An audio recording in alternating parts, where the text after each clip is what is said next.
안녕하십니까. 수요 법회를 시작하겠습니다.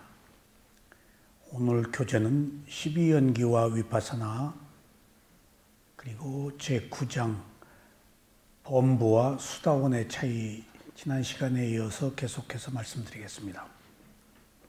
오늘은 범부와 수다원의 차이 7번째입니다. 범부와 수다원에 이른 성자들이 모두 법문을 듣고 집으로 돌아갑니다. 그러나 범부는 금방 듣고 잊어버릴 뿐만 아니라 법문의 가치에 대해서 모르므로 부처님과 부처님의 법에 대해 고마워하거나 존경하는 마음도 없고 법문을 해주신 분에 대해서 고마운 마음이 없습니다. 그래서 한쪽 귀로 듣고 다른 한쪽 귀로 빠져나가서 집에 가서는 아무것도 남는 것이 없습니다. 미얀마에서는 범부를 듣고 잊어버리는 사람이라고 말합니다. 범부는 법문을 듣고도 아는 것이 없고 그러므로 이익이 없고 그래서 존경하는 마음도 없게 됩니다. 그러나 성인은 법문을 듣고 몰랐던 것을 알게 되고 전에 알았던 것이 좀 더 분명해지고 그러므로 기쁨과 강한 믿음이 생기고 불법승 삼보에 대해 감사하는 마음과 존경심이 함께 일어납니다. 이렇게 단계적으로 선한 마음이 생겨서 법문을 듣고 집에 돌아갈 때 기쁨과 희열에 의해 나타나는 현상이 생기기도 합니다. 기쁨도 점점 많아져서 좋은 마음이 계속 이어지는 것이 성인의 마음입니다. 지금 여기에 있는 수행자들이 수행을 마치고 집에 돌아가서 무슨 법문을 들었는지 아무것도 모른다면 여러분들은 여기서 들은 법문을 이 센터에 다 놓고 간 것입니다. 그러므로 수행자 여러분들은 법문을 듣고 나서 전에 알고 있던 것에 대해 더 확실하게 숙고하시기 바랍니다. 제가 한국에서 위파사나 수행을 하다가 몇십 년 전에 미얀마를 갔는데 제가 다른 종교를 믿고 있었기 때문에 다소는 호기심으로 갔어요. 그리고 비구계를 받는다는 것이 한번 경험해보고 싶었어요. 제가 어린 시절에 아는 지인 한 분이, 훨씬 연배가 많으신 분이 좋은 학교를 나와서 상당히 촉망받는 분이었는데 호련히 비구가 됐다는 얘기를 들었었어요. 그리고 나중에 다시 환속을 했더라고요. 근데 그분을 상상 속의 인물처럼 생각했어요. 그리고 매우 고결하게 생각했어요.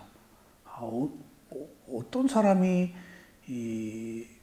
그 좋은 여건을 마다하고 출가를 해서 나중에 환속을 하긴 했지만은 그 사람을 굉장히 신비롭게 생각했어요.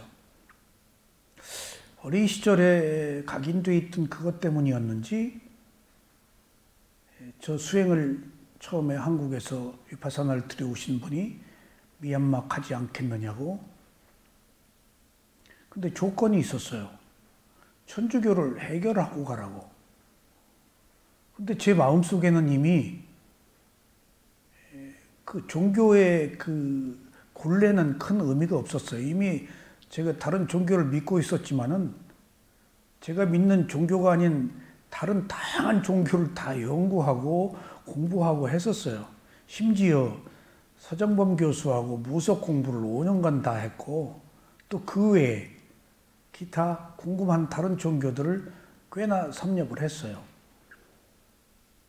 근데 천주교를 해결하고 가라고 그래서 네, 대답은 했지만은 제 마음속으로는 꼭 자기가 믿는 종교를 해결해야 될 필요는 없잖아요.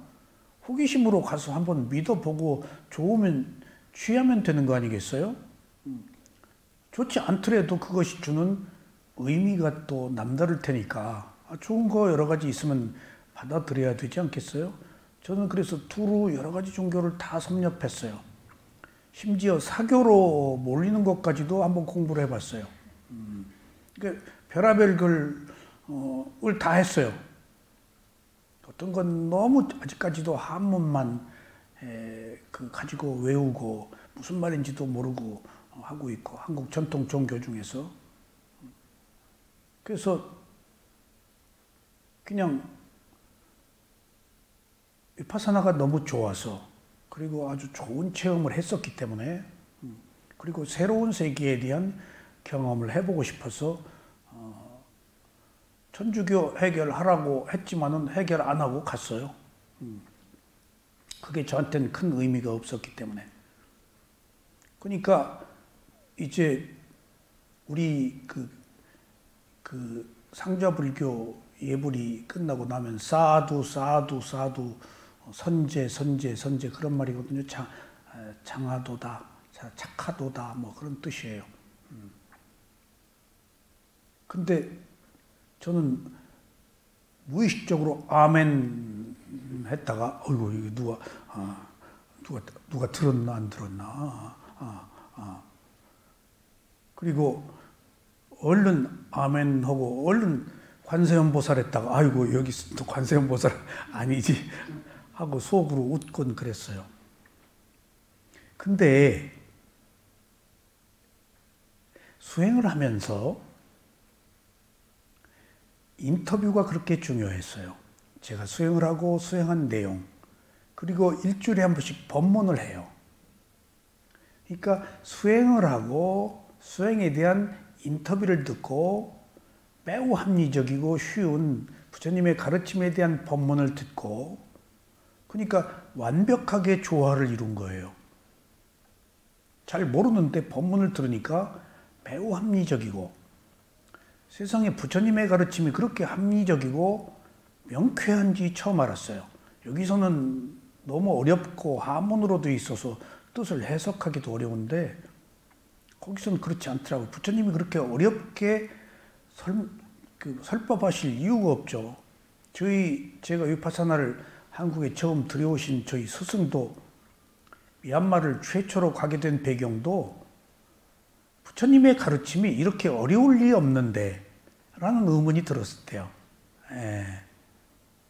부처님의 가르침이 인도에서 중국을 통해서 한국으로 오는 과정에 여러 가지 이제 변화가 있었겠죠. 문화적, 시대적. 중국 통해서 들어온 이미 인도에서 힌두이스화된 불교가 중국에 와서 도교화됐단 말이에요. 도교하고 불교하고 접목이 됐어요. 그것이 2조 때 한국에 이제 고려 때 와서 2조 때는 또 숭유배불 정책으로 배척을 받았단 말이에요. 그렇게 무속화되는 일련의 과정도 있었다고요. 이런 시대적인 편천 과정 우리는 몰랐죠. 그러니까 화두를 들고 수행을 하면서 부처님의 가르침이 이렇게 어렵지는 않았을 텐데 하는 의문에 이분이 뛰쳐가신 거예요. 미얀마로. 하니까 부처님이 깨달음을 얻은 위파산 수행이 있었던 것을 처음 발견한 거예요. 그리고 이제 돌아오셔서 저희를 보낸 거거든요. 저도 그런 차원에서 조금 리버럴하게 조금 진취적으로 호기심으로 비구 개도 한번 뭐 받아보지 사진 찍어서 자랑도 하고 좀 폼 좀 잡고 그러고 갔는데 수행과 인터뷰와 법문이 조금씩 눈을 뜨게 했어요. 그러니까 형식적으로 하던 불법승 삼보에 대한 절도 얼마나 공손하게, 얼마나 진중하게, 얼마나 감사하게 했는지 몰라요. 정말.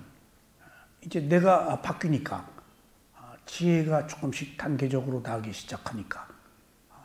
그래서 범부는 그런 걸 모르고 표피적으로 손에 쥐어줘도 모른단 말이에요. 근데 호기심 때문에 오기는 왔는데 맛을 보지 못하고 발을 적시지 못하고 그냥 겉만 하려다고요.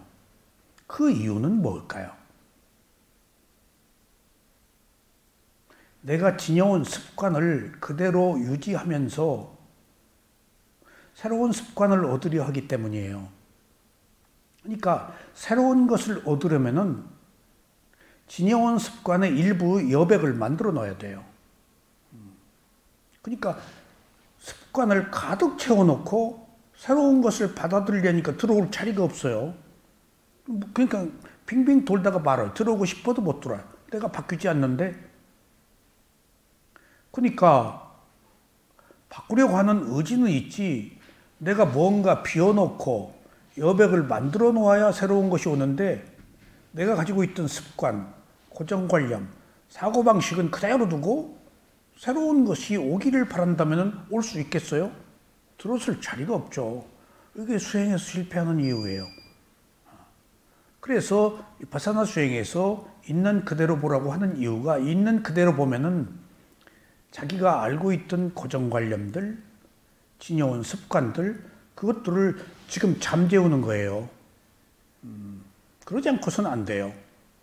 그러니까 거기서 제가 수행을 하고 또 인터뷰를 통해서 어떤 지침을 받아서, 가이드라인 계속해서 지침을 받아서 조금씩 내가 하고 있는 일들에 대한 바른 견해를 계속 갖도록 해줘. 인터뷰가 없으면 전혀 도움이 안 됩니다. 그걸 드러내야 돼요. 자기 생각, 마음속으로 가지고 있어서는 안 돼요. 드러내서 자기가 객관화시켜야 돼요. 그래서 그런 과정을 거치고 또 부처님의 가르침이 일주일에 한 번씩 듣는 법문이 얼마나 명쾌하고 좋은지, 제가 다른 종교를 가지고 있었음에도 다른 사상들, 뭐 철학, 사상, 다른 종교들, 그런 것들을 나름대로 조금 주마간산식으로 공부를 했는데 새로운 부처님의 가르침을 새로 접하고 보니까 모든 것보다 가장 명쾌하고 뛰어나고 이해가 바르고, 아, 이거였구나. 그러니까 조건이 맞은 거예요. 그러니까 삼배가, 진심 어린 삼배가 저절로 나온 거예요. 그러니까 아멘 했다가 관세음보살 했다가 이제 나도 모르게 진심으로 사두 뭔 말인지도 모르고 하는 일련의 과정을 거쳤습니다. 그러니까 수행이라는 것은 마음을 청정하게 하는 건데, 이 수행은 단 한 가지 목적이 있어야 돼요. 괴로움을 해결하겠다는 목적이 있어야 돼요. 그게 없으면 안 돼요. 그게 없으면 접근을 할 수가 없어요. 왜? 우리가 지니고 살아온 것은 감각적 욕망이거든요. 감각적 욕망을 버릴 수가 없어요. 감각적 욕망을 괴로워야 조금 비워놓을 수가 있다고요. 괴로우면 조금 살아온 습관에서 한번 바꿔볼 여지가 생겨요. 그러니까 괴롭지 않으면 이거 못해요. 습관이 제2의 천성인데 얼마나 무서운 건데. 내가 어떻게 하려고 해도 습관에 의지해서 살지 내 의지는 작용하지 못해요. 내가 사는 게 아니고 습관이 살고 있는 거예요. 근데 그 습관을 바사나 수행에 괴로움이 없으면 비우려 하지 않는다고요. 괴로우니까 비우려 한다고요. 그러니까 그것 또한 조건이에요. 범부가 성자가 되는 과정에 가장 중요한 것은 괴로움이에요. 괴로움이 없으면 안 해요. 예, 빈대떡 부쳐 먹고, 맛있는 데 가서 커피 먹고, 외식하고, 얼마나 바빠요. 돌아다니고 할 일도 많고. 근데 누가 여기 와서 이 고리타분한 법문을 듣고 수행을 하냐고요. 자기 감각적 욕망을 버려야 되는 이 수행을 누가 하려고 하느냐고요. 그래서 괴로움은 인류사의 가장 좋은 약이에요. 우리가 괴로워서 힘든데 사실은 그 괴로움은 와서 보라고, 진실을 찾으라고, 이렇게 살지 말라고 온 법이에요. 그래서 부처님은 괴로움을 해결하려는 단 한 가지 이유로 구도의 길을 가신 거예요. 우리도 똑같이 목적이 한 가지여야 돼요. 괴로움을 해결하겠다는 것. 이것은 사치스러운 게 결코 아닙니다. 매우 현실적인 거예요. 누구나 가지고 있는 것이고. 그래서 제가 스승의 가르침을 점진적으로 받으면서 이해를 할 수가 있었던 것이 이제 그런 저도 나름대로의 괴로움이 있었으니까 미얀마까지 갔죠. 괴로움이 있으니까 한국에서 이런 메디테이션 센터, 명상원을 오고 또 한국에서 해결 안 되고 미얀마까지 갈 정도의 괴로움이니까 가는 거예요. 괴로움의 심도가 있어요. 쉬운 일이 아니거든요. 다 각자 위치에서 하고 있는 일이 있는데 다 출구를 찾아서 헤매다가 가는 거예요. 그 구도자한테 저 자식은 어떻게 하고 여기 왔냐고 물어서는 안 돼요. 올만해서 왔는데 구도자에게 과거를 물어서는 안 돼요. 다 그럴 만한 이유가 있어서 그런 거니까 수행하는 그런 상태를 존중해 줘야 돼요. 여기 다 괴로워서 왔는데 당신 뭐 때문에 괴로워서 왔어? 물어서도 안 돼요. 다 나름대로의 이유가 있잖아요. 물론 서너 배 공덕을 쌓아서 괴롭지 않아도 지혜가 본디 있는 사람은 안 괴로워도 와요. 부처님 같은 경우입니다. 서너 배 공덕을 쌓은 사람은 제자리로 찾아서 와요. 하지만 그건 극히 드문 경우고 다 괴로워서 시작을 한다고요. 그러니까 수행을 거기서 이제 하고 보니까 수행이라는 것은 선한 마음을 갖는 것이고 선한 마음을 갖기 위해서는 선하지 못한 마음을 버려야 되는 거예요.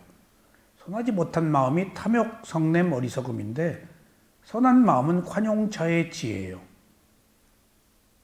근데 우리가 감각적 욕망을 가지고 살아왔는데 어떻게 욕망을 버려요? 탐욕을 어떻게 버리냐고요. 그러니까 관용이 생기기가 어려워요. 관용이 생기면 탐욕이 없어져요. 탐욕이 있으면 관용이 안 생겨요. 마음은 한순간에 하나밖에 없기 때문에 동전의 양면을 두 가지 함께 지닐 수가 없어요. 어느 한쪽이 드러나요.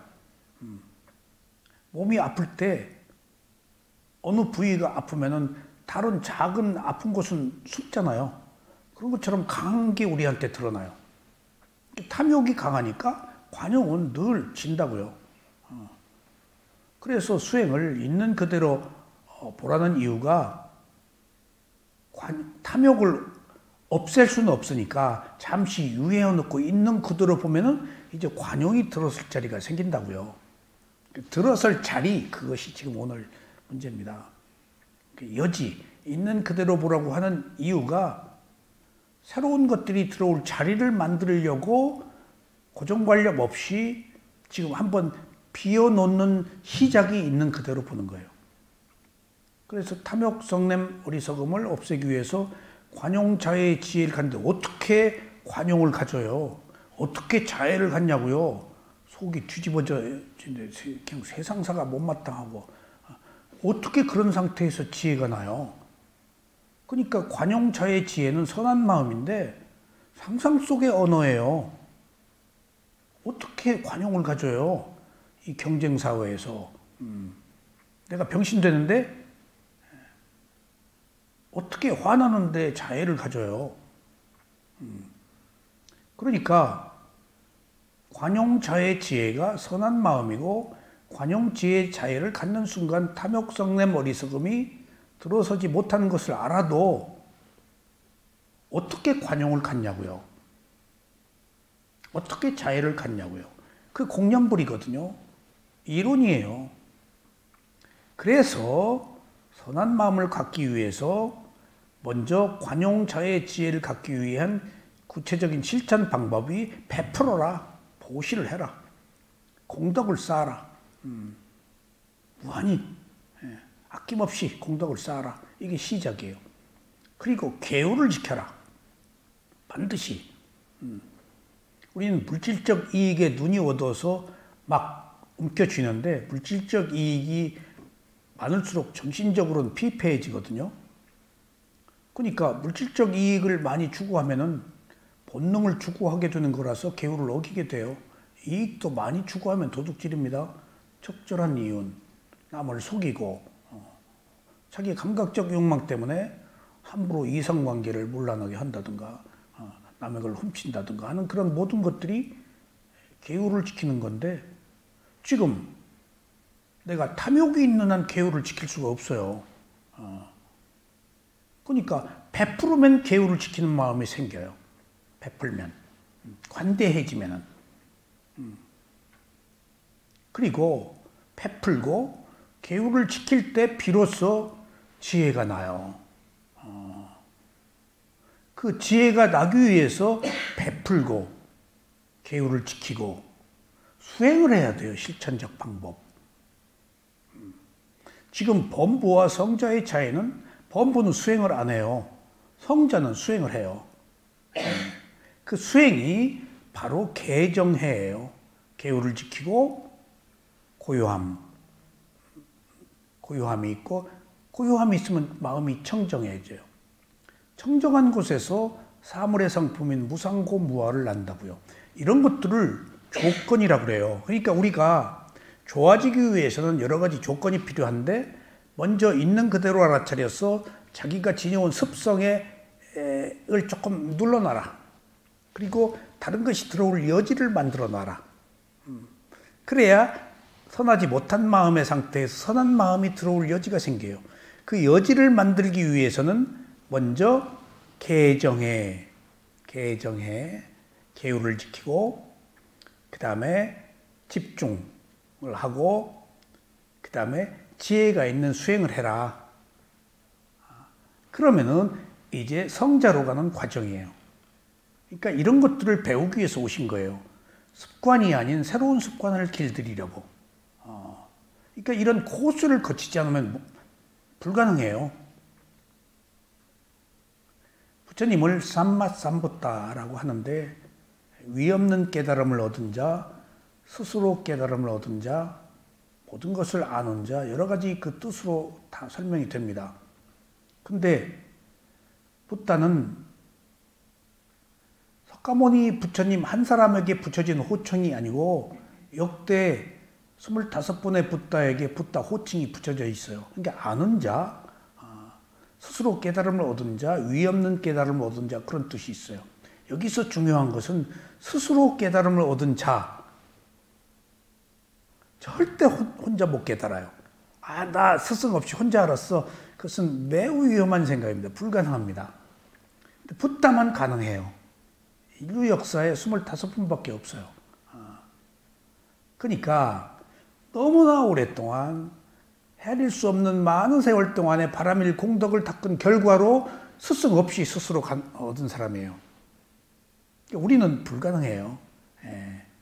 불가능해요. 그러니까 스승에 의해서 우리는 가르침을 받는 거예요. 그게 바로 스승이 이끌어주는 것이 계정이에요. 계율을 지키고 고요함 얻어서 점진적인 단계의 지혜가 나는 것. 그래야 성자로 가요. 그러니까 이런 일련의 코스를 무시하고 단계적 과정을 무시하고 절대 성자가 될 수가 없어요.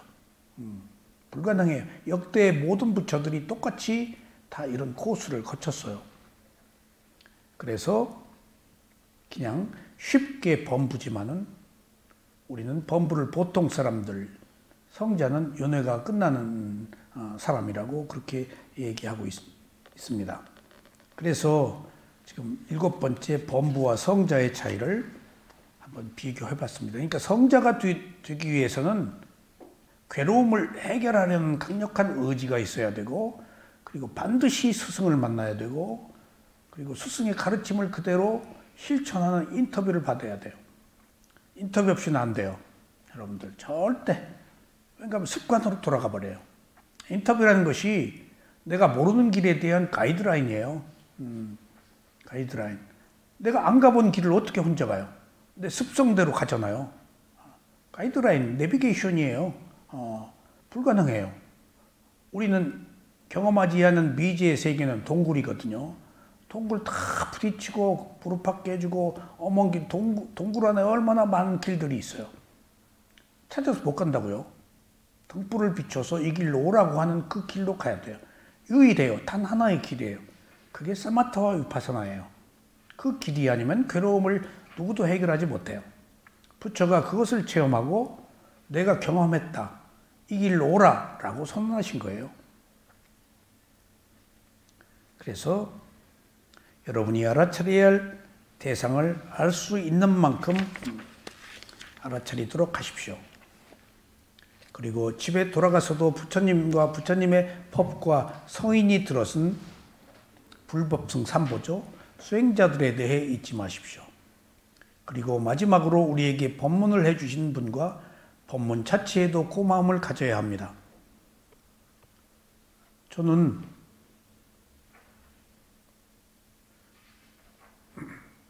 마하시에서 4년간 수행을 하고 쇠오민에 가서 3년간 했을 때 87세의 스승을 만났는데 90세 제가 3년 동안 스승 밑에 있다가 귀국을 할 때 물론 왔다 갔다 했죠. 할 때 스승님 몸 보는 수행처에 수행을 하다가 마음 보는 수행처에 와서 3년 동안 매우 유익했습니다. 감사합니다.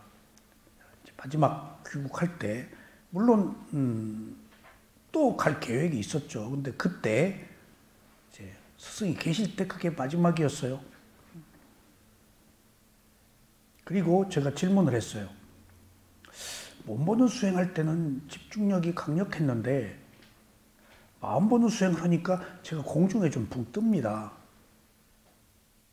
치타누파사나라는 것이 비물질이기 때문에 몸은 분명해서 잡기가 쉬운데 호흡은 마음은 조금 비물질해서 조금 공중에 붕 뜹니다. 어떻게 하면 집중을 합니까? 아까 개정해에서 정이 굉장히 중요한 길목이 정이 없으면 해가 안 돼요. 고요함, 집중이 안 되면은.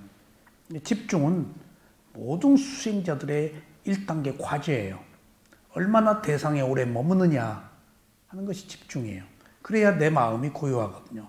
고요한 상태에서 꼭 지혜가 나니까. 그러니까 이것은 가장 핵심적인 질문이고 이거보다 더 중요한 질문은 없어요.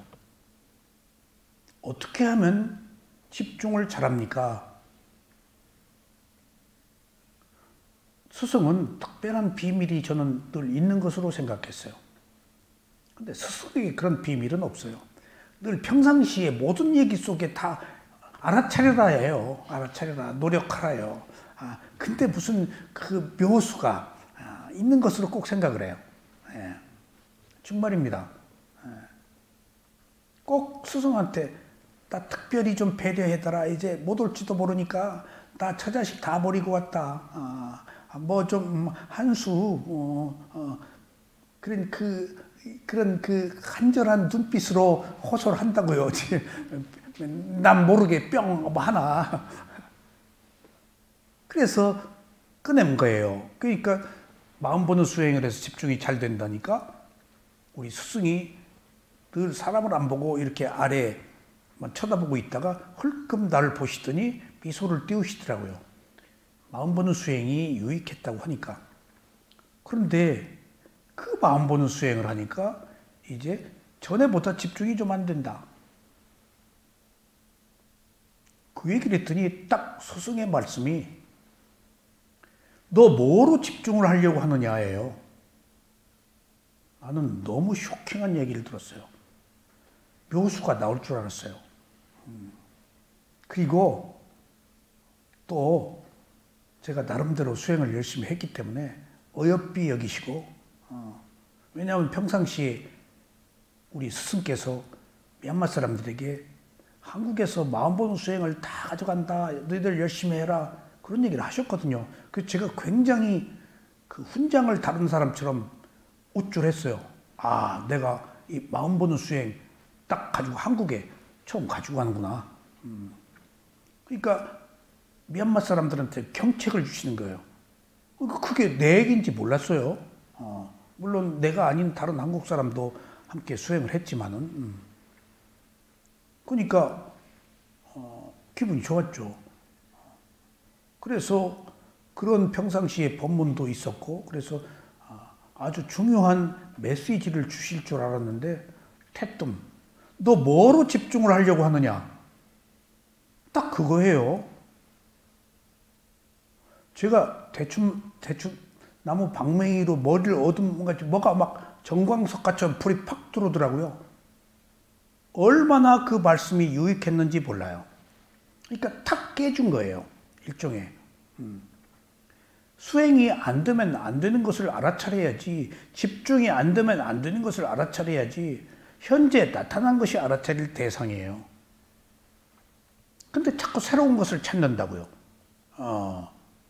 여기 있는데 그냥 있는 것을 있는 그대로 보면 되는데 자꾸 스승의 무슨 말씀이나 특별한 방법을 찾는다고요. 괴로우면 괴로워하네, 미워할 땐 미워하네, 수행이 잘 되면 수행이 잘 되고 있네. 나타난 현재를 있는 그대로 알아차려서 모든 것을 객관화할 때 그 속에 있는 무상고무와 지혜를 아는 게 최종적 목표인데 자꾸 특정한 것을 통해서 특정한 것을 얻으려고 그런다고요. 그러니까 지금 그 얘기예요. 스승한테 감사해라.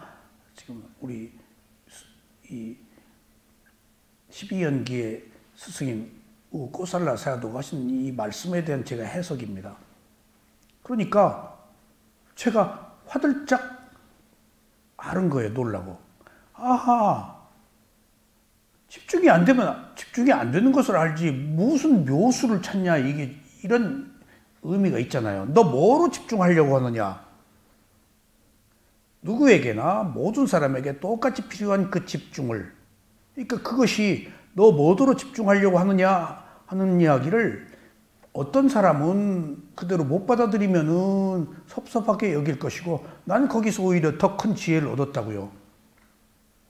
누구나 집중을 하려고 그래요. 그리고 모든 스승들의 가르침, 부처님, 사리불, 목련존자 전부 어떻게 하면 집중을 하느냐 하는 테크닉이에요. 방편이에요. 그래야 지혜가 나니까. 수행의 1단계 과제가 집중이에요. 물론 알아차림의 지속이 집중이거든요. 그 지속의 집중 속에서 지혜가 나기 때문에 쑥 지혜가 천중에서 뛰어내리는 게 아니거든. 그런 조건이 성숙되어서 오는 것이기 때문에. 그러니까 집중이 안 되면 집중이 안 되네, 알으란 얘기예요. 그러니까 현재로 와서 현재의 상태를 보란 얘기예요. 그걸 내가 7년이 됐으니까 이해를 했죠. 그런 얘기를 누구한테 듣겠어요? 어떻게든지 집중하는 방법을 가르쳐 주시지. 호흡도 일어남 꺼짐, 앉음 다음, 그 다음에 발도 오른발 왼발 들어서 앞으로 놓음, 이런 거 전부 집중을 요도하는 방편이에요. 어떻게 하면 조금 오래 머물게 있게 하겠느냐 하는 스승들의 가르침이에요. 조금 더 머물러야 마음이 딴 생각을 안 하고 청정해지잖아요. 계속 생각이 들어오니까 생각 끊기란 말이에요. 그래서 제가 스승한테 공손하게 삼배를 한 뒤에 그 얘기, 물론 거기서도 존경하고 있었지만은, 스승이 90대 된 스승이 지나가면은 이제 자기 또 스승한테 이웃에 계신 선배 스님한테 문안을 꼭 가시더라. 그러면 제가 그 뒤를 졸래졸래 따라가요. 그 걸음걸이, 그리고 내가 90세가 되어도 저 스승 같은 사람이 되어야겠구나. 훅 불면 쓰러질 것 같은 아무 힘도 없는 스승이지만은 지혜가 출중하시고 청정하게 사시니까 늘 귀감이 되고, 그러니까 제 마음속에 표상이에요. 그리고 3년 동안 별의별 일이 다 있었거든요. 정말 존경할 만하고 계율을 철저히 지키고, 그리고 제 방에 있는 우리 건물을 관리하는 원주 옷 벗기는 것도 봤어요. 소곤소곤해서 보니까 그 양곤대 나온 그 엘리트 비구인데 외국인들 상대하느라고 달러를 만졌던가 봐요. 사실은 나도 달러를 줬거든요. 뭔 일이 있어서. 그게 어떻게 귀로 들어갔던 거예요. 바로 옷 벗겨버려서 돈 만졌다고. 여자하고 한 방에 있어도 옷 벗길 수가 있어요. 그래요, 거기는. 그러니까 여자가 혼자 들어갈 때는 문을 열어놔야 돼요. 그리고 둘이 들어가든가. 그게 청정한 계율이에요. 근데 한국 사람들은 미얀마 가서 가장 조심해야 되는 게 스님 사진 찍을 때 옆에 딱 팔짱 끼는 거. 그건 대단히 실례입니다. 몰라서 그렇지. 그러니까 그렇게 철저히 계율을 지키니까 이제 그런 속에서 청정함으로 집중의 상태가 되어서 떨림이 없으니까 지혜가 나는 거예요.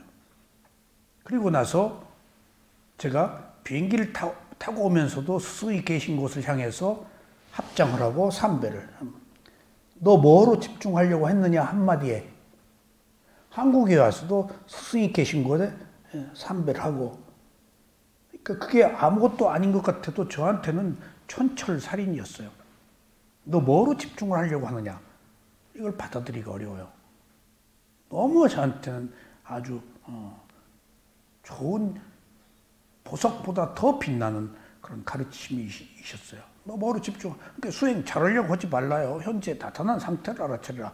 근데 이게 탐욕 때문에 안 돼요. 자꾸 우리는 밖에서 뭘 구하지.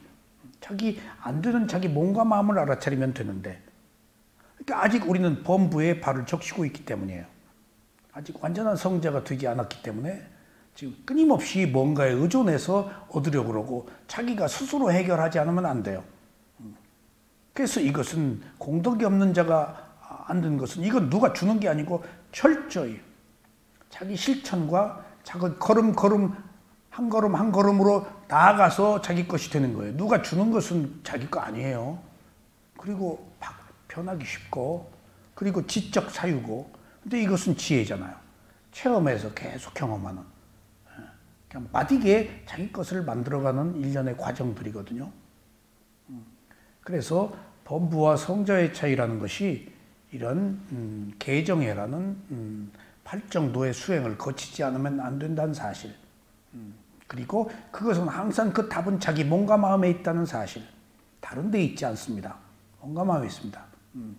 그러니까 범부는 어딘가에 의지해서 뭔가를 찾아 헤매는데 성자는 찾아 헤매지 않고 나타난 현상, 자기 마음을 감각기관에 두고 그거 문제인 그 자체가 알아차릴 대상이에요.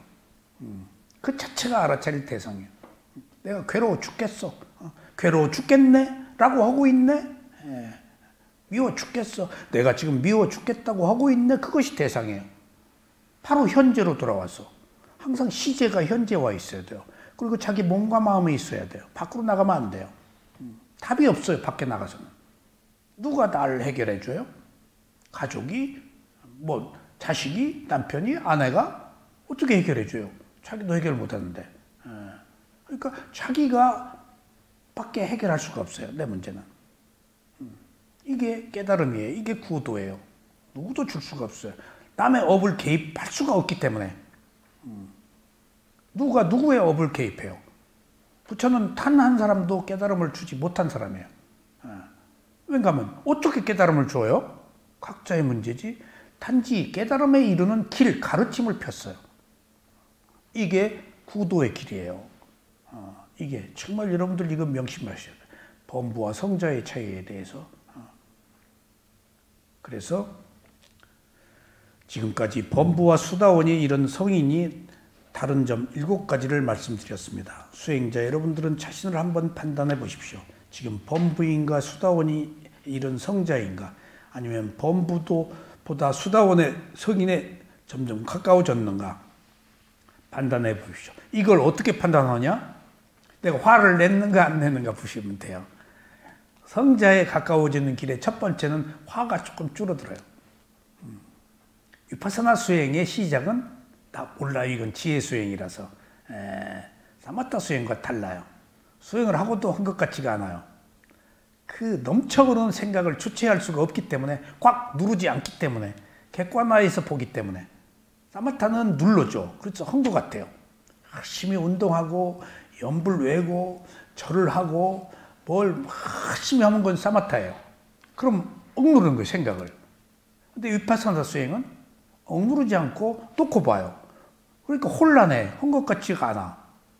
근데 나도 모르게 점진적으로 지혜가 성숙되는 거예요. 개입하지 않았기 때문에 지혜가 보이는 거예요.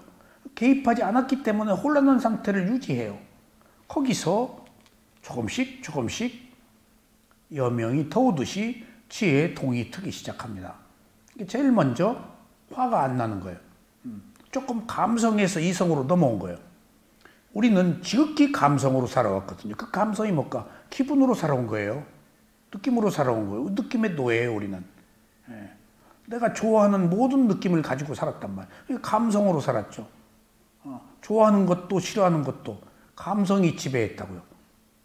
그러니까 옳고 그름을 제대로 판단하지 못하고 내 기분에 의해서 판단하고 그대로 살아왔다고요. 근데 이제 내 기분이 아닌 있는 그대로의 실제를 보니까 감성에서 이성의 부분이 조금 차지하기 시작하는 거예요. 조금 냉정해진 거예요. 그냥 누구 막 욕을 하고 뭘 하다가도 조금. 그러니까 이 놀라운 변화가 조금씩 나타나는 것은 이제 알아차림이라는 것이 여러 곳에서 여러 가지로 나타나는데 애한테 야! 하고 욕을 하고 뭐라고 하려다가 얼른 알아차리면 야! 하려다가 딱 입이 다물어져요. 알아차림이 있기 때문에. 그러면 자제가 된다고요. 모든 의도가 일어나서 행위를 하는데 알아차리는 순간 의도가 균형을 이룬다고요. 그러면은 감성에서 이성으로 넘어온 거예요. 그러니까 많은 경우가 있지만 어떤 경우는 초기에 수행을 하신 분 중에 한 분은 남편이 치과 의사인데 그분이 굉장히 예뻐요. 비행기 승무원 하셨었다고 그러더만. 근데 본인의 말이에요. 하여튼 카드를 그때 꽤 오래됐는 얘기인데 굉장히 월 카드 지출이 많았던가 봐요. 그러니까 좋은 거 막 가서 이제 백화점 가서 샀대요. 근데 이 수행하고 느낌이 다 이성, 감성의 느낌에서 이성으로 알아차려라 했더니 카드 백화점 가서 좋은 거 가방이 있는데 또 산대요. 딱 살려다가 얼른 알아차리면 카드 낼려다가 얼른 알아차리면 그냥 돌아온대요. 그러니까 그렇게 남편이 좋아한다는만 월 지출이 줄어드니까 저기 어디 저쪽 경기도 어디에서 초청을 받아서 제가 거기 모임을 지도했는데 그러니까 서울이 아닌 외곽에서 수행을 할 때 왜 안 가냐고 집에 있으면 전화가 온대. 그거 빨리 가라고. 그런 자제력. 그게 정에서 생기는 거예요. 고요하면서. 그러니까 화를 안 내지. 그러니까 화를 안 내는 배경에는 무엇 때문에 화를 안 낸다고요? 탐욕이 줄어들었으니까 화를 안 내요. 그러니까 화를 안 내는 것이 화 안 내는 이유가 보이지 않는 탐욕이 줄어서 화를 안 내요. 근데 조금 나중에 보면은 욕심이 좀 줄어들어요. 욕심이. 감성에서 이성으로 자꾸 넘어오면은 욕심이 줄어들어서 이제 얼른 제가 마음 보는 수행을 하면 그런 게 느껴졌어요. 제가 뭘 팍 사야 될 때, 뭘 해결해야 될 때, 딱 얼른 알아차려서, 에이, 다음에 사지. 아유, 그만두지. 라고 내가 포기할 때 보면은 탐욕이 줄어든 거거든요. 탐욕이 화를 낼 때 화가 줄어든 것은 탐욕이 줄어서 화가 줄어든 거고 탐욕이 줄은 것은 어리석음이 줄어서 탐욕이 줄은 거예요. 어리석음 의식이 가장 밑바닥에 있어요. 지혜는 어리석음의 반대예요. 그렇듯이 이 위파사나 수행은 지혜 수행이거든요. 모든 것을 지혜로밖에 해결 안 돼요. 지혜는 맞닥뜨려서 뛰어넘고 없애고 분쇄하는 게 아니고 거미줄에 걸리지 않는 바람처럼 통과하는 거예요. 지혜는. 어떤 현상이 생겼어요. 이미 생긴 현상은 해결이 안 돼요. 근데 우리는 그래서 해결하려고 부단히 노력하고 고생하고 별짓을 다 하죠.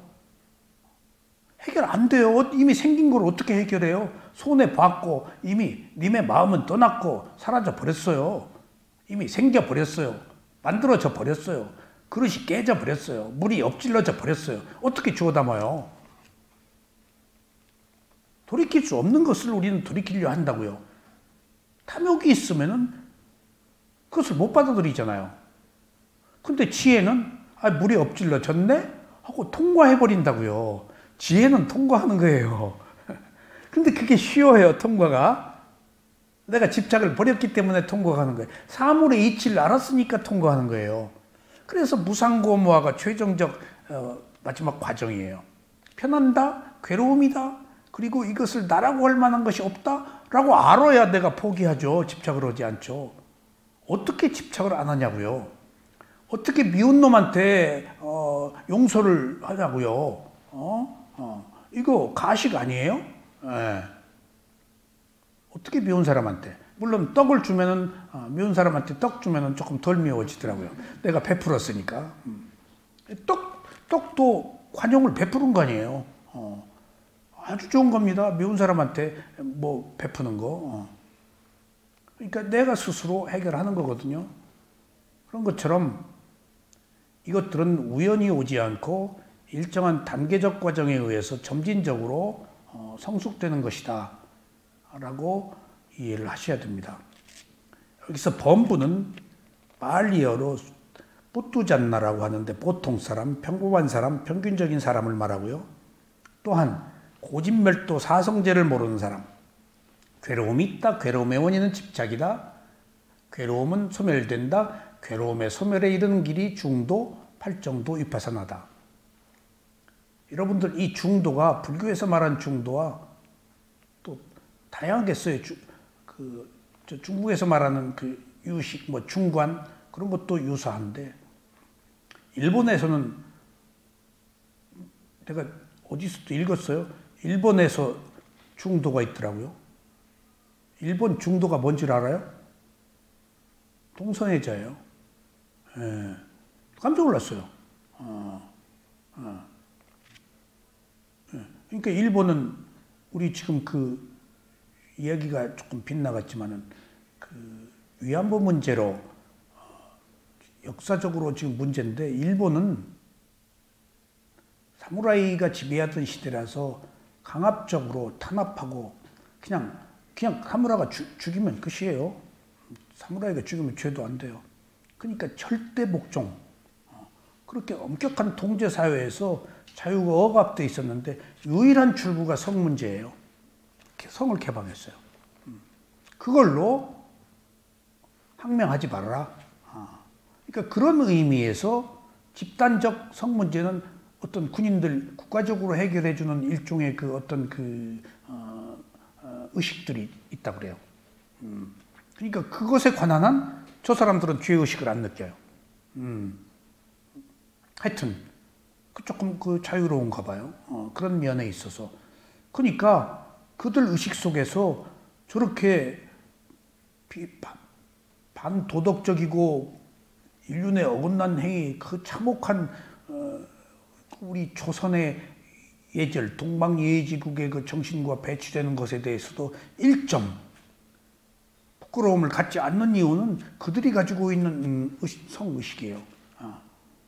그러니까 얼마나 이게 문란하고 개방되어 있는가 하면은 이미 옛날부터 사무라이끼리 뭐 레스비안 뭐 그런 그 것들이 옛날부터 만연했대요. 그러니까 굉장히 발전한 거예요. 그런 의식이. 그것을 여자, 남자, 남녀의 관계가 아니라서 그걸 중도라고 그러는데요. 그래서 별로 중도가 다 있다네. 그러니까 이 문화의 차이가 인식의 차이, 가치관의 문제이기 때문에 그 어떤 격을 좁힐 수가 없어요. 그 의식 구조상. 도무지 이해가 안 되는 문제거든요. 함에도 불구하고 저렇게 뻔뻔하게 나오는 것들은 그들의 의식이 그게 정당하다고 생각하는 문화적 가치관의 차이래요. 제가 옛날에 일본에 갈 때 그 얘기를 들었어요. 가이드한테. 일본은 그런 점에 있어서 한국과 다르다. 그리고 군인들이 가면 집단적으로 국가가 그런 걸 해결해 준다. 아무런 죄의식이 없다. 그래서 그럴 법하다라고 생각을 했습니다. 하여튼 그 범부는 이 고진멸도 사성제를 모르는 사람입니다. 그리고 번뇌어 얽매여서 생사를 초월하지 못하는 사람. 그리고 그래서 범부는 재산욕, 오욕락, 재산욕, 성욕, 음식욕, 명예욕, 수면욕이라는 5가지 감각적 욕망의 애착에 목말라 하는 사람. 이것을 그 운동권에서는 뭐라 그러죠? 애착에 목말라 하는 사람을 오욕락이 아니고 자유를, 구호 몰라요? 타는 목마름이라네. 내가 옛날에 어떤 그 진보적인 분이 그 무슨 어디서 말을 하는데 타는 목마름으로 진리가 강물처럼 도도히 흐르게, 그래서 야, 저기 좋은 말 다 있다. 타는 목마름이 여기서는 지금 그분은 자유, 정의였지만 여기서는 오욕락이에요. 우리 범부에 타는 목마름은 오욕락이야. 그러니까 이 감각적 욕망을 어떻게 버리냐고. 그러니까 수행이 쉽냐고. 참 대단해. 여기 이렇게 감각적 욕망을 버리고 오래 나오는 거 보면은 대단하십니다. 감각적 욕망과 위배되는 거거든 이게. 오욕락으로 사는데 그것이 아닌 다른 새로운 길을 지금 가고자 하는 거 아니에요. 마음은 두 가지가 있는데 알아차리지 못하는 범부의 마음과 알아차린 성자의 마음이 있습니다. 범부의 마음에서 벗어나는 길은 수행을 해서 알아차려 마음을 갖는 것이고요. 범부는 외부의 현상에 혹해서 탐욕과 성냄과 어리석음이란 본뇌를 일으켜 집착을 느끼는 노예입니다. 이처럼 마음이 오염된 것은 무지로 인해 잘못된 견해로부터 비롯된 것입니다. 여기에 잘못된 견해란 추한 것을 아름다운 것으로, 괴로움을 행복으로, 무상한 것을 영원한 것으로, 무아를 자아가 있는 것으로 아는 것입니다. 결국 이것이 슬픔, 비탄, 탐욕, 성냄, 어리석음을 일으킵니다. 이게 범부의 길이에요. 그럼 수다원은 뭘까요? 성자라고 하는, 수다원의 도가를 성취한 성자는 위파스나 수행을 통하여 열반을 한번 체험한 수행자를 말합니다. 수다원의 도가에 이르면 7생 이내에 아라한이 되어서 윤회를 끝내게 됩니다. 수다원이 되려면 몸과 마음을 있는 그대로 알아차려야 돼요. 아셨어요? 반드시 자기 자신의 몸과 마음을 봐야 돼요. 밖으로 나가면 안 돼요. 밖으로 나가면 안 돼요. 내가 낙엽 떨어지는 걸 보고 무상을 느낄 수가 없어요. 내가 부모님 돌아가시는 거 보고 무상과 괴로움을 느낄 수가 없어요. 그건 감상이에요. 부모님 돌아가신 거에 대한 슬픔은 있는 그대로의 슬픔이 아니에요. 청에 얽혀서 아쉬운 거예요. 그리고 엄마 돌아가시면 내 애기 안 봐줄까 봐서, 애기 맡기고 나 반찬 해다 줬는데 반찬 안 해줄까 봐서, 다 자기 감정에 배어 슬퍼하는 거예요. 농담이 아니라. 그러니까 밖으로 나가서 하는 것들은 감상이에요. 시 쓰고 있는 거예요 지금.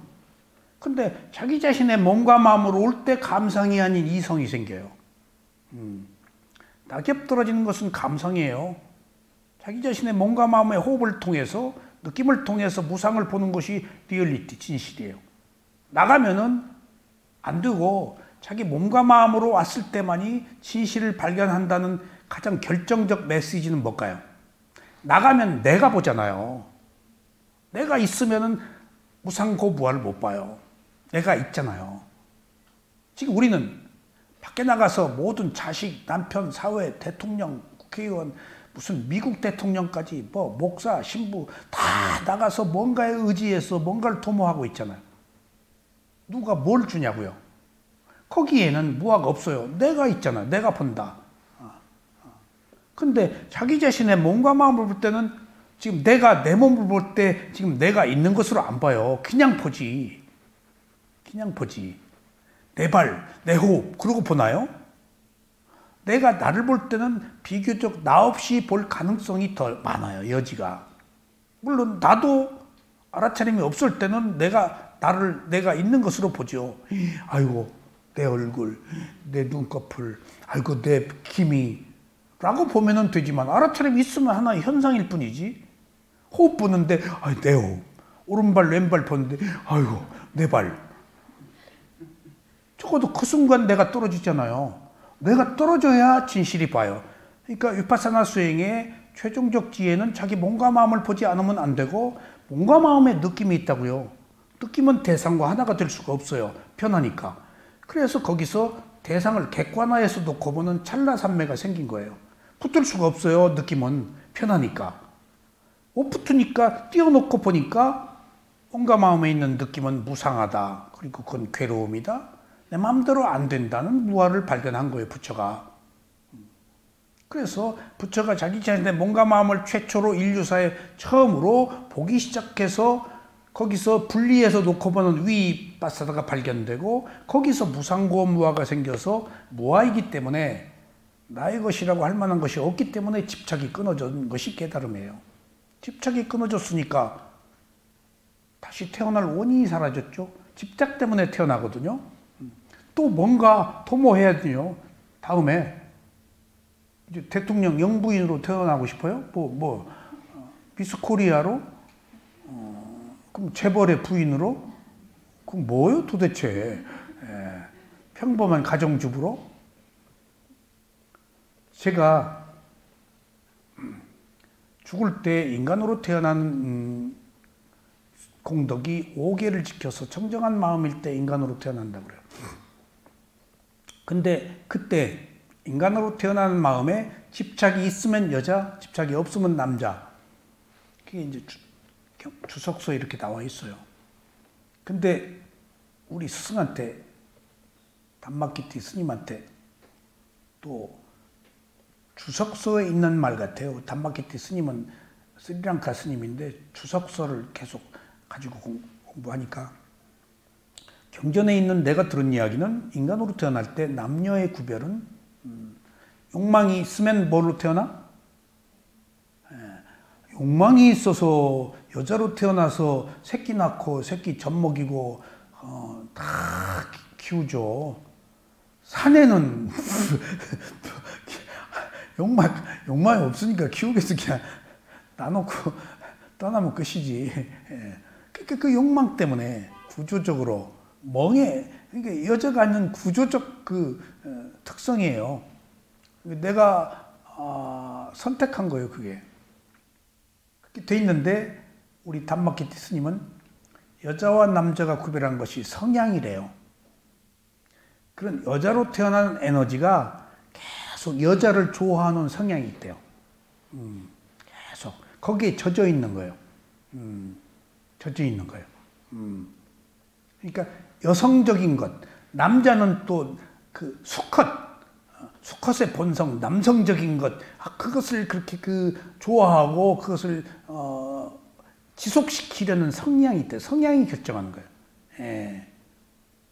그러니까 이제 민경 씨도 다음 생에 남자로 태어나고 싶으면 막 소리도 한 번씩 질러보고 성향을 좀 바꿔. 툭툭한 벽도 쳐보고 왕성하게. 그 말도 일리가 있어. 에너지, 마음속에 저장되어 있는 정보, 성향이 그것을 결정한다. 그 일리가 있어요. 그럴 수도 있겠어요. 그러니까 마음에는 종자가 있어서 일어났다 사라지지만 그 마음속에 있는 종자가 다음 마음을 결정하거든요.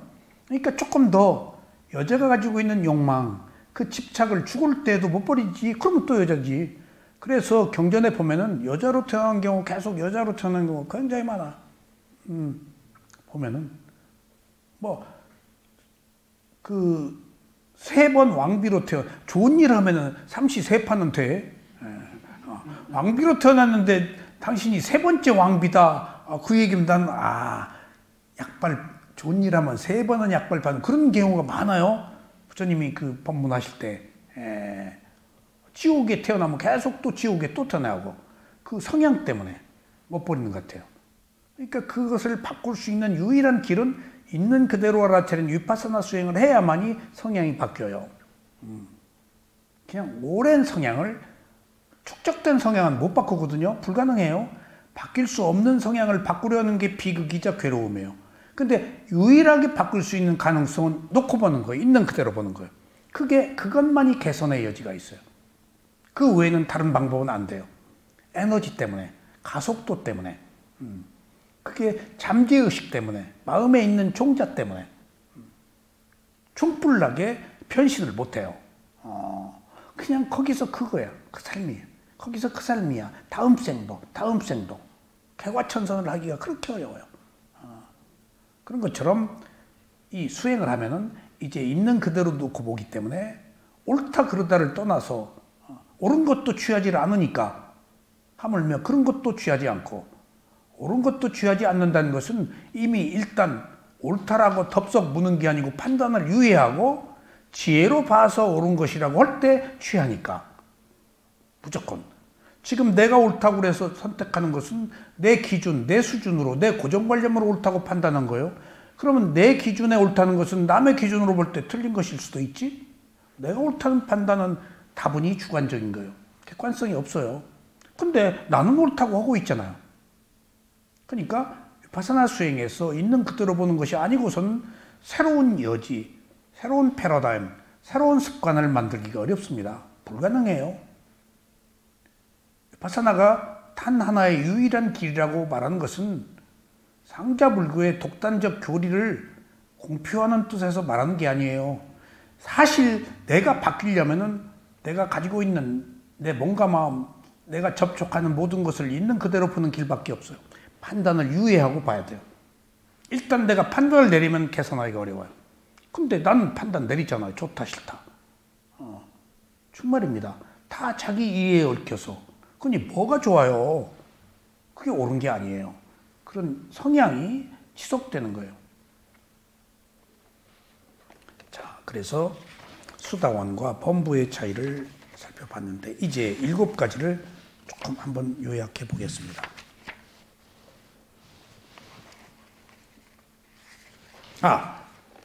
성자 말했죠. 성자, 수다. 아까 범부. 수다원, 성자는 위파사나 수행을 통하여 열반을 경험한 수행자를 말합니다. 수다원의 도가에 이르게 되면 7생 이내에 아라한이 되어 은혜가 끝납니다. 그래서 예류가라고 합니다. 꼭 7생 이내에 아라한이 되는 것은 아닌데 최장기간이 수다원이 되어서 이제 이 생에 바로 아라한이 되면 은혜가 끝납니다. 그리고 이 수다원이 되기 위해서는 반드시 먼저 12연기의 원인과 결과를 알아야 합니다. 수다원이 되기 이전에 원인과 결과를, 연기의 원인과 결과를 모르면 위파사나를 할 수가 없어요. 연기의 원인과 결과는 의심에서 해방되는 청정이에요. 원인이 있어서 생긴 결과라고 봐요. 내 자식이, 내 남편이, 내 이웃이 어떤 짓을 했어. 근데 결과만 놓고 매도해서는 안 돼요. 그럴 만한 그 사람의 원인이 생긴 결과예요. 죄를 미워하되 사람을 미워하지 말라는 이야기가 우리 항용하고 있는 말이지만은 그 사람이 잘못을 했더라도 그럴 만한 원인이 있어서 그랬어요. 우리는 어느 의미에서 역사의 희생자예요. 이 세상의 희생자예요. 절대 권력을 가진 자의 희생자예요. 어떤 악의 희생자예요. 푸단이 침해받았잖아요. 푸단이 지배받았잖아요. 우린 희생자예요. 오랫동안 희생을 당하고 살아왔어요. 그러니까 조금 반발할 수밖에. 전생에 나를 죽였으니까 내게 이 생에 그 사람 죽일 수밖에. 이거 엄격한 거예요. 반드시 살인자로 매도하고 부처님의 우진통으로 그 사람의 쭉 보면 그 전생에는 죽임을 당한 사람이 그 사람을 죽였다니까. 근데 여기 와서 똑같이 원인과 결과로 복수하는 거예요. 계속 치고받는 원인과 결과의 연속이에요. 그러니까 누가 누구를 탓해요? 언제로부터 거슬러 올라가야 돼? 탓할 것이 없어요. 하나의 순환 사이클의 과정이 있을 뿐이지. 그러니까 누가 누구를 탓하냐고요. 우린 다 희생자예요. 피해자예요. 다 똑같이 고통을 받는 무리예요. 누가 누구를 탓해요? 이게 원인과 결과를 알아야 돼요. 정말. 그러니까 원인과 결과를 알면 그 사람이 그럴 수밖에 없었던 한계 상황이라는 게 있는 거예요. 그걸 이해해 줘야 돼요. 그래야 화해가 생겨요. 그 사람도 잘못했지만은 이제 잘하면 되잖아. 근데 원인과 결과를 모르면 차라리 여지를 주질 않고 사회적으로 매장시키고 매도하고 기회를 안 줘요. 그러면 영원히 그 사람은 저주받고 지옥 속에 떨어져 살아야 돼? 잘못했다고 그래서? 아니에요. 새로운 기회를 줘야지. 그것이 내가 새로운 기회를 얻는 방법이라고요. 나만 새로운 기회를 얻으면 안 돼요. 남도 똑같이 새로운 기회를 함께 받아야지. 그러니까 원인과 결과가 없으면은 위파사나 수행을 할 수가 없어요. 원인과 결과로 다 이해하고 받아들여야 돼요. 그래야 고요한 마음으로 사물을 비로소 바르게 볼 수가 있어요. 연기가 그렇게 중요해요. 연기 없이 사성제 위파사나 수행은 불가능해요. 역대 25번의 모든 붓다가 똑같이 12연기로 먼저 의심에서 해방되는 청정을 얻고 위파사나로 넘어와서 고진멸도 사성제의 지혜를 완성했습니다. 코스예요, 이게. 그렇게 중요한 겁니다. 자, 7가지를 범부와 수다원의 자, 7가지를 첫 번째, 범부에게는 탐심, 성냄, 어리석음과 자만심이 있으며 이제 어리석음이라는 것 탐진치인데 여기 자만심을 하나 넣었네요. 아만, 어리석음이 자만심이에요. 자주 이런 마음들이 일어납니다. 그러나 수다원의 도가에 드신 분들도 때로는 이런 마음이 일어날 수 있습니다. 하지만 범부는 원하는 마음이 계속 강하게 계속됩니다. 하지만 수다원에 드신 성은은 원하는 마음이 일어나지만 곧 알아차려서 백코스, 맨 느낌으로 돌아옵니다. 똑같이 화를 내도 계속 316쪽이요. 똑같이 화를 내도 범부나 성자나 화를 내고 계속 화를 내. 그냥 365일 화를 내고 그냥. 지금 일본과 한국은 그 몇백 년 동안 중국과 한국은 5,000년 동안 중국이 한국 괴롭혔대요. 누군 그러더라고. 일본이 한국 1,000년 동안 괴롭혔대요. 그냥 당하기만 했어. 이제는 우리가 국방력을 강화해서 이제 그들이 침략 못하게 단군 이래 최초의 국가를 지금 만들어가고 있는 과정이 아닌가. 물론 미국의 도움이 있었죠. 미국에 어쨌든지 우리가 민주주의를 표방하고 해서 이제 침략당하지 않고 비로소 자주국방을 하고 인간답게 살 수 있는 기회가 단군 이래 처음으로 오지 않았나 싶어요. 그렇게 끊임없이 우리나라 같이 침략을 많이 받아본 나라가 없어요. 그 지금도 분단돼 있잖아요. 세계에 이런 나라가 없어요, 지금. 이렇게 처절하게 지금도 분단돼 있잖아요. 어디에도 세계에 분단돼 있는 나라가 없어요. 그리고 이게 극단적으로 대치되어 있는 나라가 없어요. 대단한 나라예요, 정말. 그런 위기 속에서도. 그래서 범부는 계속 화를 내고 성자는 화냈네? 하고 돌아오는 거예요. 그러니까 여러분들이 집에 가서 화를 팍 내고 며칠 가나 한번 봐요. 3일 가나 며칠 가나 1년 내내 가나 365일 가나 그게 여러분들이 범부와 성자를 구별하는 거예요. 두 번째는 성인이나 범부나 모두 손하지 못한 마음으로 불선업을 짓습니다. 하지만 범부는 불선업을 제거하려는 노력을 하지 않습니다. 그러나 성인은 불선업을 제거하려고 노력합니다. 그러니까 성자는 수행을 해서 이렇게 잘못된 행위를 하지 않겠죠. 범부는 욕심이 생길 때 계속 그 욕심을 이어갑니다. 그러나 성인은 욕심이 일어났다가도 이내 알아차려서 제거합니다. 이것이 두 번째입니다. 세 번째, 범부는 믿음이 자주 변하지만 성인의 믿음은 변하지 않고 강합니다. 범부는 불교 수행을 통해서 도가를 얻을 수 있다는 믿음이 적고 이종교 저종교 기웃거리면서 수행을 게을리합니다. 그러나 성인은 불교를 통해서 이미 도가를 얻었기 때문에 믿음이 항상합니다. 이와 같이 믿음이 항상하지 않은 것을 범부고 믿음이 항상하는 것은 성인입니다. 여러분들, 제가 미얀마에 수행을 할 때 너무나 지난 날을 잘못 살아와서 잘 사는 것의 가치를 비로소 알았어요. 그러니까 사람이 잘못 살아봐야 돼요. 괴로움이 있으니까 괴롭지 않은 삶이 얼마나 소중한 걸 알았어요. 근데 수행도 괴롭네.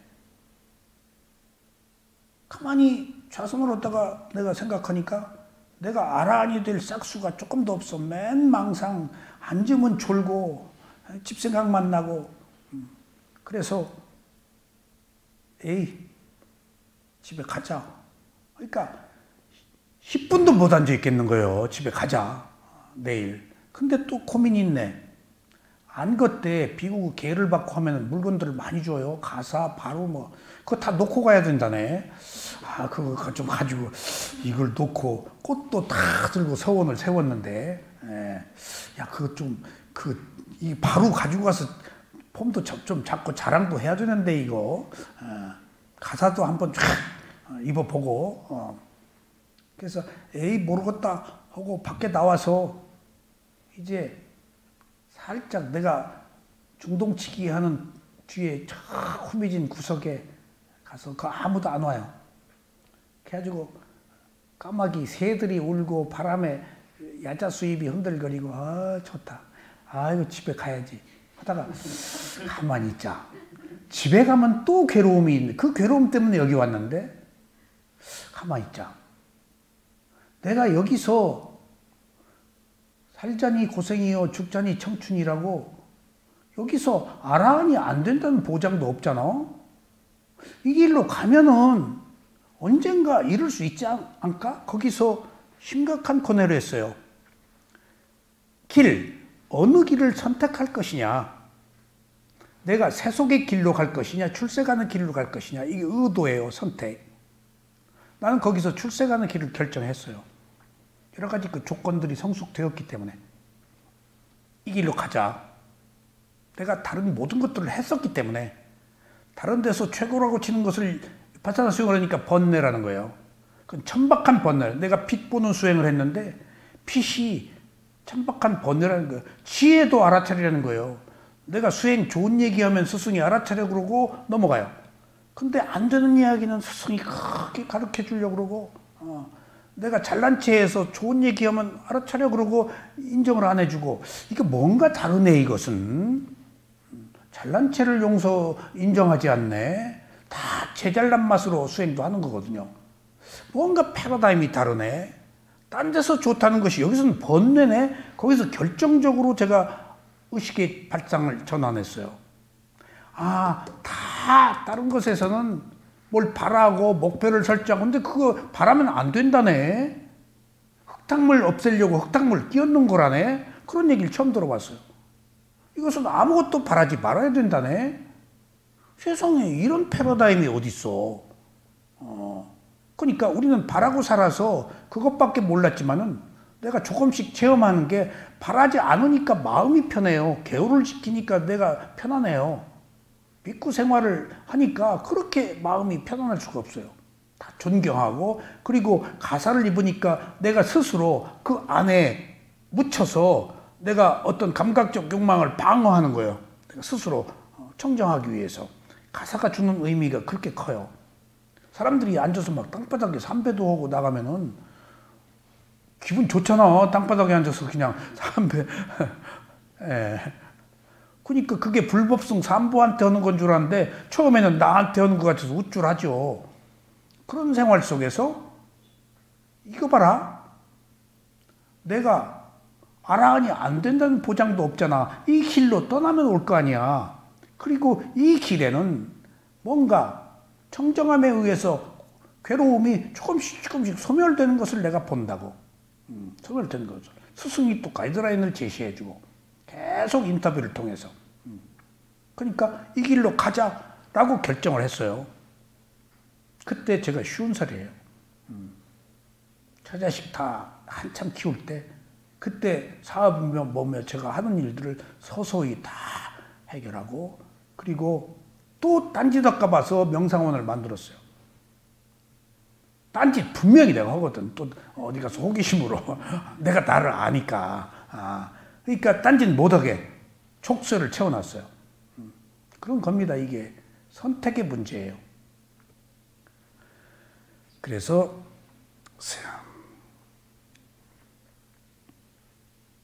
세 번째, 범부는 믿음이 변하지만 성자는 믿음이 변하지 않는 것입니다. 네 번째는 범부와 성인이 모두 선하지 못한 마음으로 불선업을 행합니다. 하지만 성인의 불선업은 사악도에 떨어질 만큼의 불선업이 아닙니다. 약간의 욕심이 있거나 화를 내거나 자만심 정도의 불선업입니다. 다시 말하면 계율을 어길 만큼의 커다란 불선업이 아닙니다. 하지만 범부는 어떤 불선업을 행하고도 제거하길 원하는 마음도 없고 또 어떻게 제거할지 방법도 모릅니다. 불선업을 행함으로써 다음에 이어지는 결과를 갖게 되는 것을 알려고도 하지 않고 계속 불선업을 행하기 때문에 범부라고 합니다. 여기서 제가 우리 스승의 법문을 듣고 한 가지 놀란 사실이 있어요. 저는 무조건 살인은 지옥 가는 행위라고 생각을 했어요. 사람 죽였으니까. 가장 강력한 살생 중에 하나가 자살이에요. 그건 그냥 받아놓은 밥상이에요. 정말 그 고통이 자기가 자기를 죽이는 것처럼 어리석은 게 없잖아요. 어리석음의 차이예요. 근데 제가 늘 한 가지 풀지 못한 의문이, 외국에 나가면은 그 나라의 국국의 영웅이 동상이 있잖아요. 다 국부로 모시잖아요. 근데 그게 다 전쟁 범죄자들이에요. 살인한 사람들이에요. 그러니까 세속과 출세관의 입장에서 나는 출세관적 입장을 고수화했단 말이에요. 수행을 한 일에. 저 살인자로 본다고요. 세속에서는 안 살인자야. 국국의 영웅이야. 그러니까 세속과 출세 간의 관점의 차이 때문에 내가 갈등을 느껴서 참 이것을 어떻게 해결해야 돼. 시쳇말로 이순신 장군을 살인자라고 지옥 갔을 거라고 내가 말도 꺼내기가 좀 민망하잖아. 이등박문이 죽은 누구는 우리는 열사고 순부열사면 일본에서는 살인자로 보잖아. 그 관점의 차이가 뭘까? 살인은 살인이잖아. 그것을 포장해서 우리가 그러고 있잖아. 라고 단도직입적으로 흑백 논리로 생각을 해왔는데, 최근에 상유타니까의 법문을 들으면서 스승이 나를 깨우쳐줬어요. 뭐라고? 의도가 뭐냐 하는 거예요. 의도가. 그러니까 바꿔 얘기하면 우리 민족을 위해서 외적이 침입했는데 우리들의 생존권을 위해서 우리들이 죽지 않으려고 방어하는 뜻으로 맞섰다면은 그것은 상대방을 죽여서 침략하는 탐욕, 어리석음의 의도와는 다른 거 아니야. 이건 생존의 문제니까. 그래서 이순신 장군을 지옥에서 내가 천상으로 보냈다니까, 마음속으로. 그거 해결했어. 그러니까 우리가 흑백 논리 양단으로 딱 살인하면 지옥, 이게 잘못됐다는 것을 알았어요. 의도가 뭐냐? 여기서 한 가지 더 중요한 가르침은, 살생을 하거나 하지 않거나 무슨 일을 하거나 개정해가 있느냐 개정해가 없느냐 하는 문제로 자기가 판단하라는 거예요. 피치 못할 일. 그것은 앙굴리말라 같은 경우가 999명 죽이고도 아라한이 됐잖아요.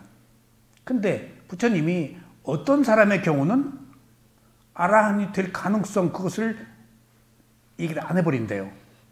근데 잘못한 사람에게도 아라한이 될 가능성을 얘기를 해주신대요. 그 사람의 의도를 본 거예요. 의도. 앙굴리말라가 999명 죽였는데 스승한테 꼬임에 빠져서 죽였어요. 너무 준수한 뛰어난 제자인데 스승이 출타하고 없는 사이에 부인이 욕을 했어요. 스승의 부인이. 근데 앙굴리말라가 거절했어요. 그러니까 자기 남편이 오니까 거꾸로 앙굴리말라가 나를 겁탈하려고 했다. 그 준수한 가장 뛰어난 제자가.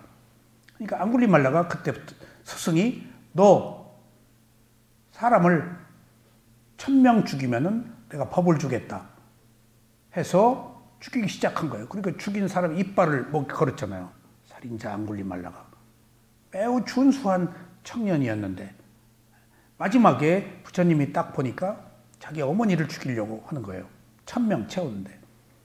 그 이제 군대를 보내서 앙굴리말라를 죽이려고 너무 민원이 제기되니까 신출 귀모를 했어요.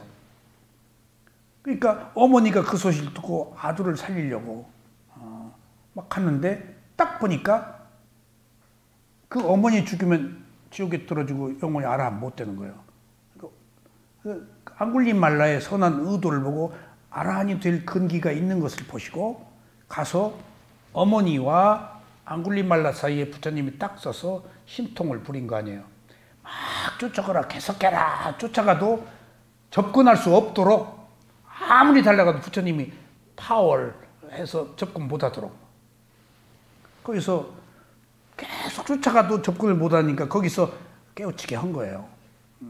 그래서 거기서 소위 부처님이 이제 불교로 귀의를 시켜가지고 일주일 동안 앙굴리말라가 비구가 됐으니까 이제 난리가 났을 거 아니에요. 죽이려고.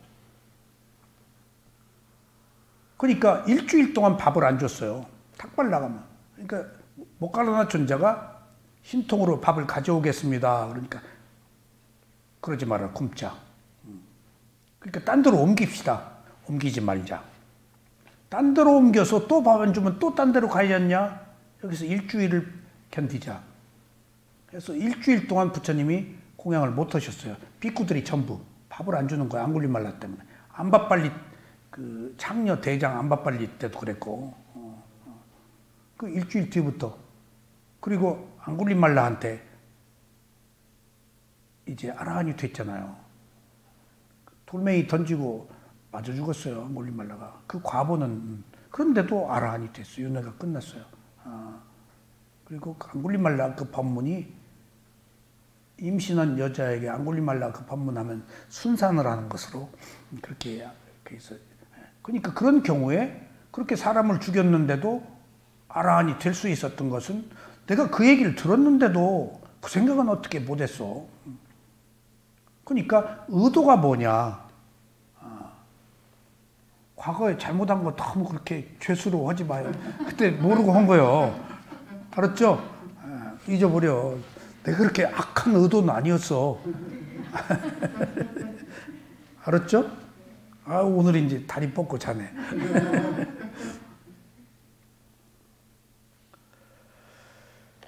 다섯 번째, 성인도 범부와 같이 사업을 하고 사회적 일과 의무도 하고 자신의 건강과 자신의 삶을 위한 사업도 합니다. 이처럼 범부나 성인이 똑같은 일을 하지만 일하는 과정이나 일을 대하는 마음이 다릅니다. 범부는 인간관계, 사업, 건강을 유지하는 데 있어서 계율을 의시하지 않고 등한시합니다.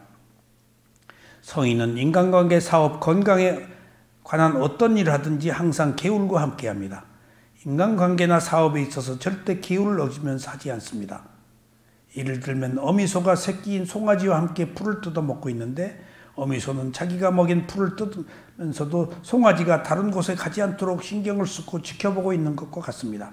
자기 이 탐욕만 부리지 않고 더불어 사는 것까지도 헤아리는.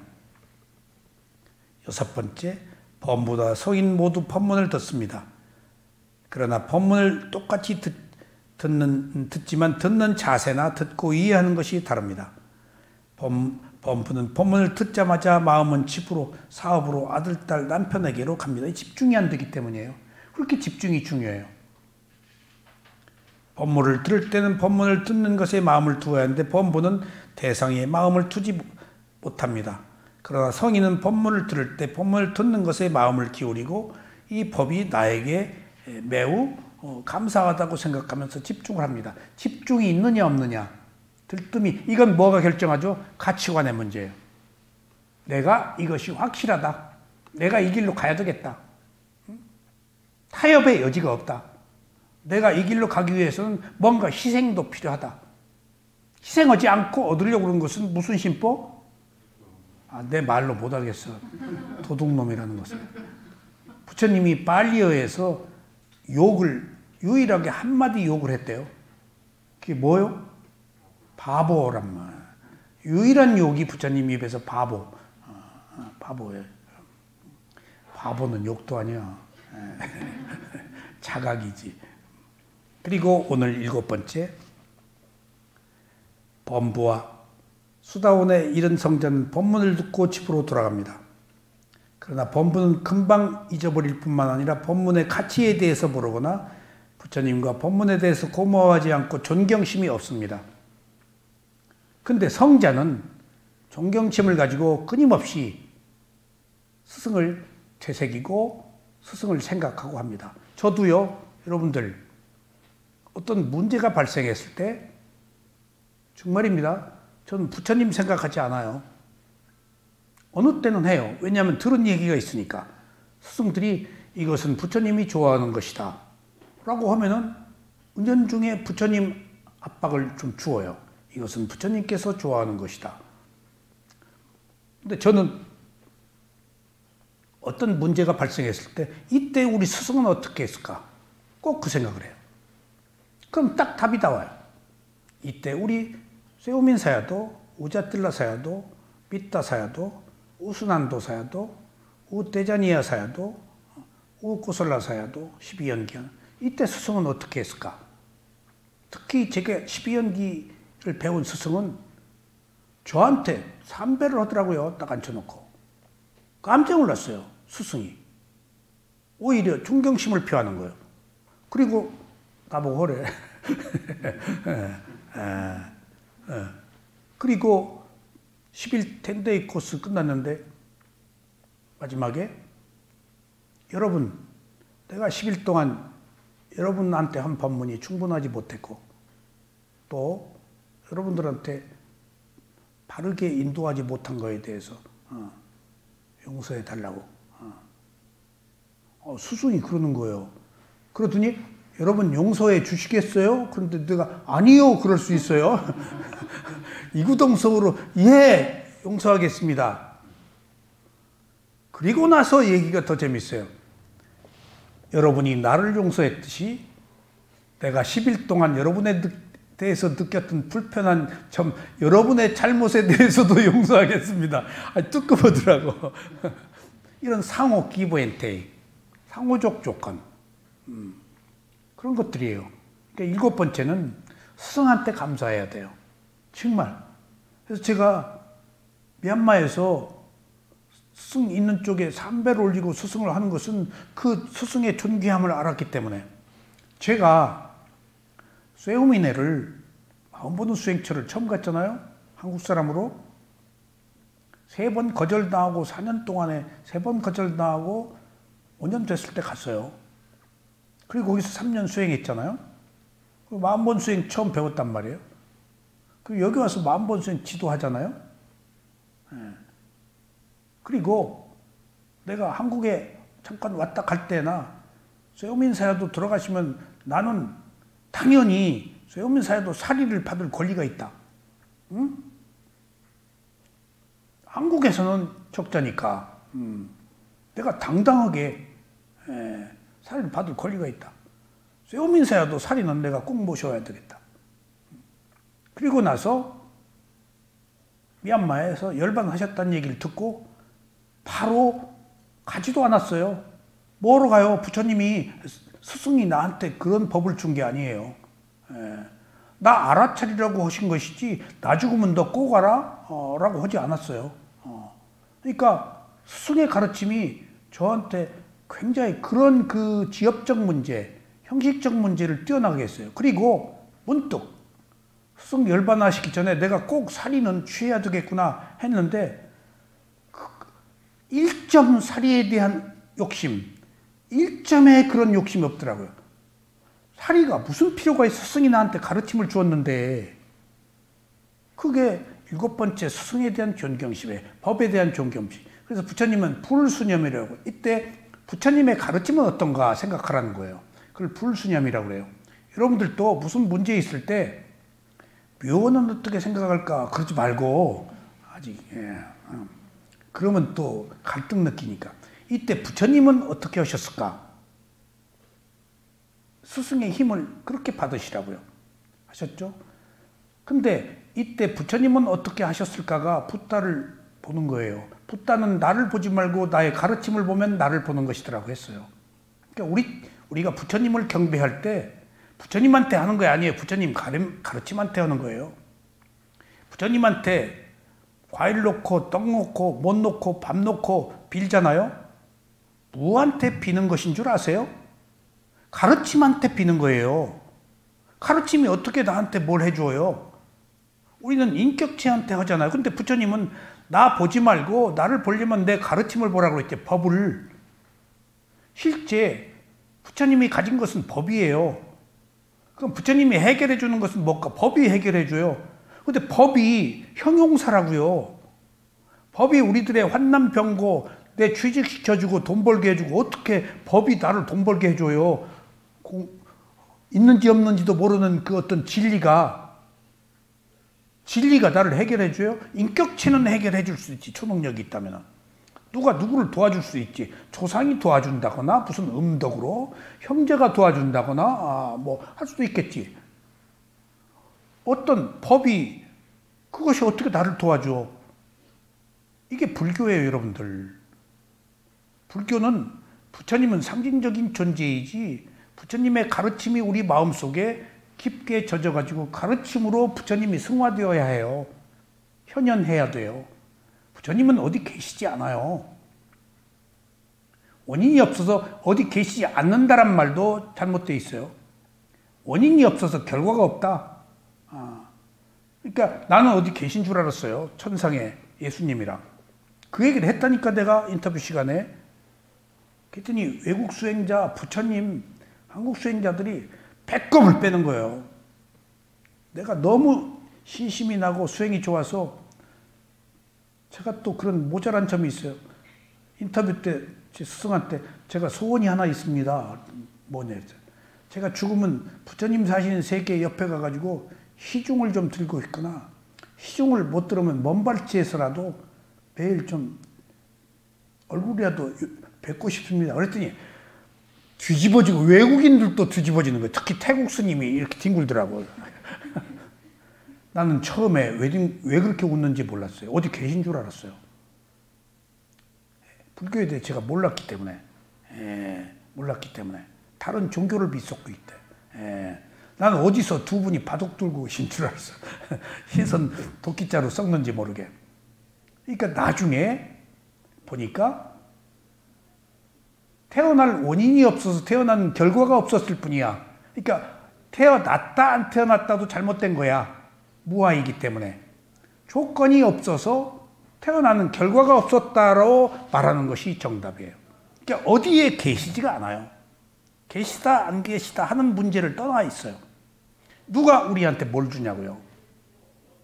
이게 매우 현실적 문제예요. 이게 불교의 깨달음이에요. 근데 우리는 끊임없이 뭔가를 만들고 기대하고 의지하고 거기서 뭔가를 얻으려 그러죠. 누가 만약 부처님이 어디에서 우리들에게 뭔가를 주었다면 사기꾼이에요. 줄 수가 없어요. 업에 개입한 거예요. 지가 받은 대로 하는 건데. 그러니까 바르게 사는 가르침을 주어서 우리 스스로 괴로움을 해결하도록 해준 것이지. 그러니까 제가 우리 스승에 대한 존경심도 그것을 알기 때문에 너 뭐로 집중하려고 하느냐 라는 마음 때문에 늘 제가 마음속으로 합장하고 그것도 잊어버린단 말이에요. 나타난 현재의 문제를 알아차리라. 근데 딱 문제가 생기면 거기에 탐착하고 빠져버려서 앙앙불락 하잖아요. 나도 모르게. 늪에 빠져서 허우적거린다고요. 근데 문득 스승을 생각하면 아유, 또 지금 내게 괴로운 현실을 또 그대로 보면 감사합니다. 그래서 벗어나요. 그래서 유일하게 벗어날 수 있는 유일한 길입니다. 이것이 위파사나 수행입니다. 대상을 객관화해서 하나의 현상으로 봐라. 법으로 봐라. 그럼 나와 분리가 돼요. 그때 견딜만 해요. 그때.